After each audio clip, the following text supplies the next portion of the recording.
Bruins fans, I know it feels like it's been 84 years, but the black and gold are back in action tonight in San Jose, and I'm bringing you everything you need to know before buck drop at 10:30 p.m. Eastern here on today's episode of Locked On Boston Bruins. You're Locked On Bruins, your daily podcast on the Boston Bruins, part of the Locked On Podcast Network, your team every day.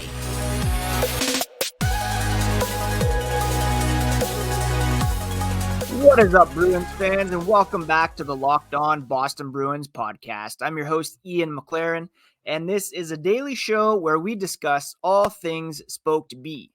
Today is Thursday, October 19th, and I want to thank you so much for making Locked On Bruins part of your daily routine. Free and available on your favorite podcast app and on YouTube.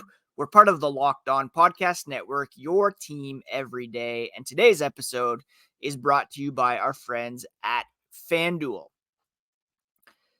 the official sportsbook of Locked On. Make every moment more. Right now, new customers can get $5, bet $5, and get $200 in bonus bets guaranteed. Just visit fanduel.com/lockedon to get started.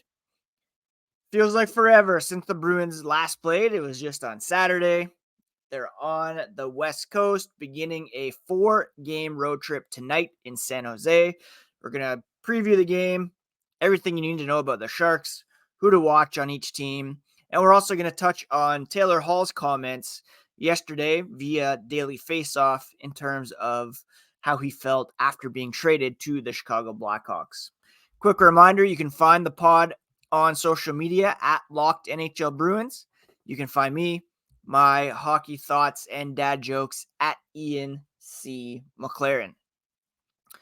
All right, let's get into it, shall we? Tonight, Boston Bruins, San Jose Sharks, and it's a very winnable game for the Boston Bruins. San Jose probably destined for a top 5 draft pick, if not first overall, because they're not very good. They lost their best player. Well, they traded away their best player in Erik Karlsson, some young guys. And so far, they are off to a start of 0-2-1. Now, Mackenzie Blackwood, should he get the start, which I believe he will, he put in a very stellar performance early on the season against the Colorado Avalanche, making 51 saves in a decision where he posted a .981 save percentage. So he's definitely a guy who could steal a game, but it'll likely be Linus Ullmark in net, who's been pretty good himself. 1-0-0, .952 save percentage, only allowed 1 goal against the Chicago Blackhawks in the opener. The Bruins right now have a 10th ranked power play, clicking at 25%. First ranked penalty kill, yet to allow a power play goal. The Sharks only a 16.7% power play success rate so far. And of course, the loss of Erik Karlsson will not help there at all. They've only scored 1.67 goals per game. They're allowing 3.67 goals per game. And the Bruins, on the other hand, have scored 3 goals per game, allowing 1.5. So, again, a very winnable game. The only thing that might be to Boston's detriment is the long road trip, time change, etc. But on paper, this is a game that the Bruins should win. We'll talk more coming up about Bruins to watch and some of the black and gold storylines coming into this game. But when it comes to the Sharks, they are led in scoring by Thomas Hertl, 3 assists so far in 3 games. Their leading goal scorer is Filip Zadina. You may remember him from the Detroit Red Wings, a high draft pick a few years ago. Didn't quite work out. 6th overall in 2018. Didn't work out in Detroit. He signed this past offseason with San Jose. He's betting on himself, and so far so good. He's got 2 goals in 3 games. They've got some other young guys in the mix. Thomas Bordeleau, Frederick Zetterlund. Sorry, not Frederick. What's his name? Fabian Zetterlund. We also have William Eklund. Anthony Duclair's there now. You may have forgotten that. So there's still some guys who can put the puck in the net, but defensively, not a great top six at all. And again, they're very, very beatable. So I would expect our Boston Bruins to come out tonight and really put it to the San Jose Sharks and come out with the victory. The Bruins, one of a few still undefeated teams. And as they begin this road trip, this is a game that quite simply, you look around the Atlantic Division, there's other teams off to hot starts. The Detroit Red Wings, Ottawa Senators, both won last night. The Maple Leafs up there as well, of course. So if things continue the way they have started, it's going to be a very competitive Atlantic Division, and the Bruins can't afford to drop games to the likes of the San Jose Sharks if they want to remain in the mix over the course of the regular season. This is a game. I'm not saying it's a must win. I'm not saying you have to win it, but on paper, it's one they should win. And if they don't, an opportunity missed there to keep pace with some of these early Atlantic Division frontrunners. All right, coming up, we're going to discuss the Bruins line changes that stuck in practice on Wednesday and who to keep an eye on here in tonight's game. We'll get to that here after the break. Get into the action this NFL season with FanDuel, America's #1 sportsbook. Right now, new customers get $200 in bonus bets guaranteed when you place a $5 bet. That's $200 in bonus bets, win or lose. If you've been thinking about joining FanDuel, there's no better time to get in on the action. The app is so easy to use, and there's a wide range of betting options like spreads, player props, over-unders, and more. So visit FanDuel.com/LockedOn to get in on the action this NFL season. FanDuel.com/LockedOn. FanDuel is the official partner of the NFL. Thanks so much again for joining me here on Locked On Boston Bruins, your team every day. And on tomorrow's episode, we'll, of course, recap the game against the Sharks and tee up this weekend's action with a couple games on the schedule. Now, when it comes to the Boston Bruins, a new look in terms of the lines for tonight's game will be on tap as Morgan Geekie will be skating with Matt Poitras and Brad Marchand. And Geekie, in particular, is a player to watch. We've seen what Poitras has been able to bring to the table, and I think it will be definitely interesting to see how he hangs in a top six environment, in top six deployment. The home team will get a chance to match up against whoever the Bruins put out there. And having Geekie up there as well, part of the reason that he came to Boston, a big part of the reason was that Don Sweeney told him that he'd have a bigger role. And this is it. It doesn't get much bigger than playing on a line with Brad Marchand. Well, maybe with David Pastrnak, but you know what I mean.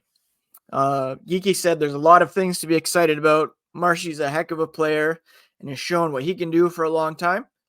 Going to go out there and try to make space for him. Potsy's shown he can make plays and contribute up and down the ice. I'm going to go out there and try to make space for both guys and try to make plays where I can, end quote. Now, Geekie has spent a lot of training camp and the first couple regular season games playing with Poitras and with Frederick on the left wing. And he's had a good look at Poitras' poise. He's a young kid coming in, a little bit of nerves, but you don't see that really with Poitras. He's a great player, a great asset to the team, Geekie said, and he has a lot of fun playing with him. And Montgomery has been pleased with the pair thus far, saying that the speed and creativity has been evident when they're together. They're going hard to the net, and he's seeing them do that, and that's key. When it comes to Geekie in particular, Montgomery has seen a player that is always helping build a team game each night. He wins races to the net, stays there, takes a lot of punishment. He's someone that the Bruins expect will really help with net front battles, net front presence, 5-on-5, and even on the power play at some times. So I'm really looking at those two guys in particular to see how they play together, how they continue to play together, and how they get Brad Marchand more involved as well. Geekie, of course, is a natural centerman, but he's a valuable asset to have alongside Poitras. As the youngster continues to get used to the rigors of the NHL, he's an extra guy out there that can take faceoffs. And I mean, right now, the Bruins have a bunch of guys who can play center. You have Beecher, Frederick can play center, Geekie, Poitras, Zacha, Coyle. So it all really helps. And that line, coupled with the new look top line, what do you call it? Top line of DeBrusk, Zacha, Pastrnak. Hopefully they can get some scoring going here, 5-on-5. Now,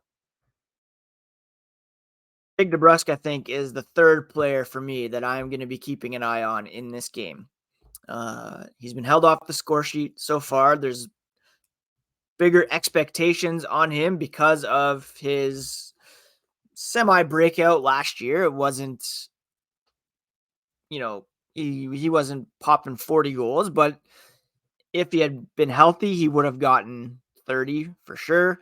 Right now, he has yet to find the back of the net and has yet to record a point, to be honest. So really looking for Jake DeBrusk to make an impact tonight. He does sit second on the team, tied for second with 5 shots, level with Trent Frederick, Morgan Geekie.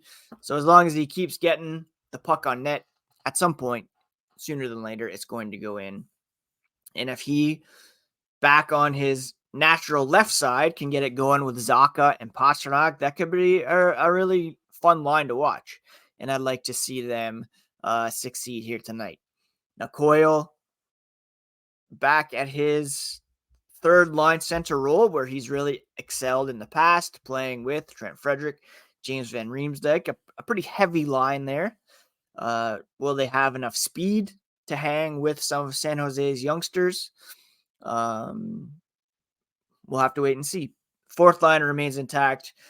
Lucic, Beecher, and Lauko, although Jim Montgomery did say that while they're on the road, he's going to try to get Ian Mitchell and Patrick Brown into game action. They've only played 2 games, but as the schedule becomes more condensed, they're going to have to move people in and out of the lineup. And that's without Danton Heinen in the mix, who has yet to formally be signed, but I believe he is with the Bruins on this trip, as he was skating as an extra on Wednesday. Overall, Jim Montgomery said he wasn't really thrilled with Boston's start to Wednesday's practice,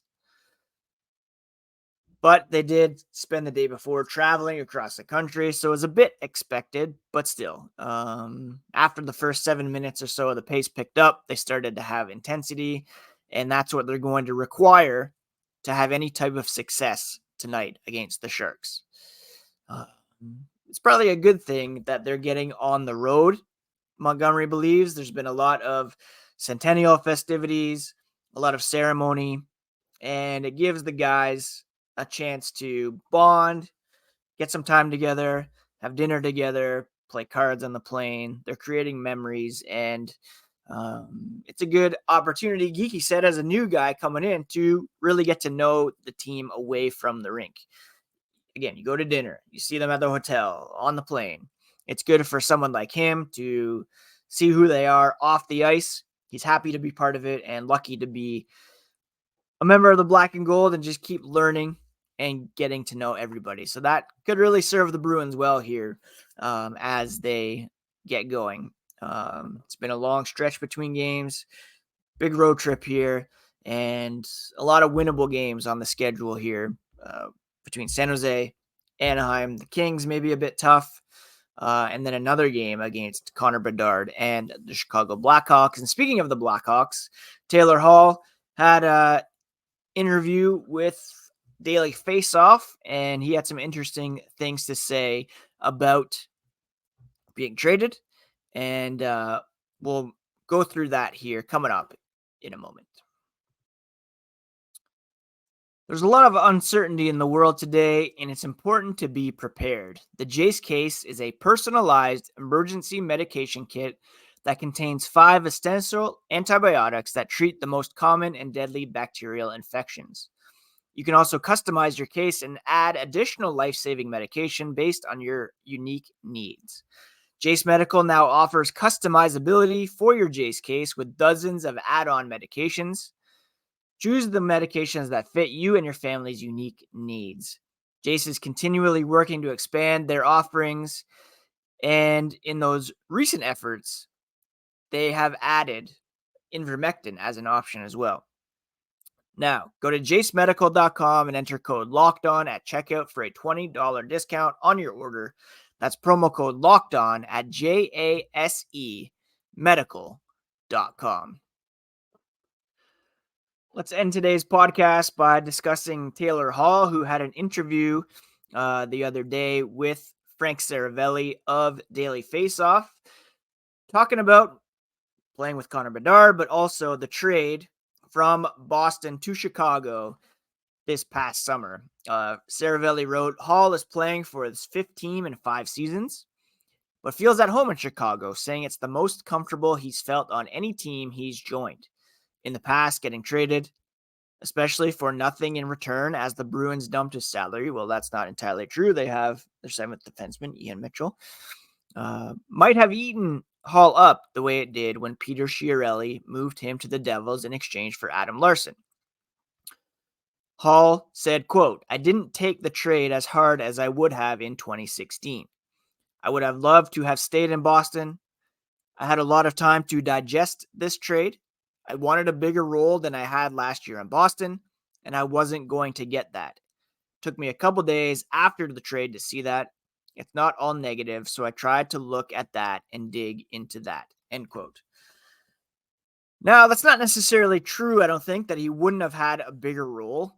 It was more the cap hit than no room for him on the roster. To begin the season, the Bruins had James Van Riemsdyk playing with Pavel Zacha and David Pastrnak, and that is a top 6 left wing spot that is ripe for a guy like Taylor Hall.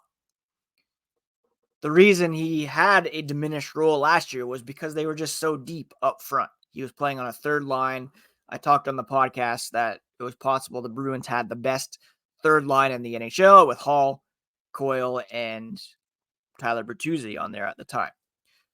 Now in Chicago, he can play top line minutes, power play. Again, he wasn't used much on the power play last season.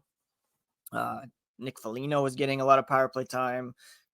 They had so many weapons at their disposal last year with Patrice Bergeron and David Krejci in the mix, adding Tyler Bertuzzi, Brad Marchand, David Pastrnak, Jake DeBrusk, and so on and so forth. Saravelli added it was a no-brainer for the Blackhawks, who traded restricted free agents Ian Mitchell and Alec Regula, who they had no plans on resigning, to Boston for Hall and the rights to Nick Foligno. Hall was a luxury the Bruins could not afford. The Bruins had to pay the piper for Patrice Bergeron and David Krejci's bonus late-in contracts, plus make room for Jeremy Swayman's new deal and fill out the roster. And that's part of it too. Boston, $4.5 million against the cap towards bonuses for Bergeron and Krejci. David Pasternak's new contract kicked in.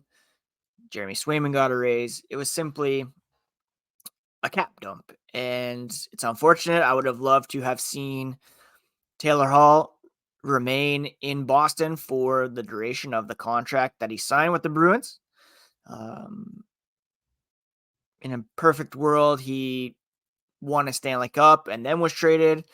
That, of course, did not happen. And he was dumped to the Chicago Blackhawks. I feel bad for the guy, but he seems to be happy in Chicago. He's playing with Connor Bedard.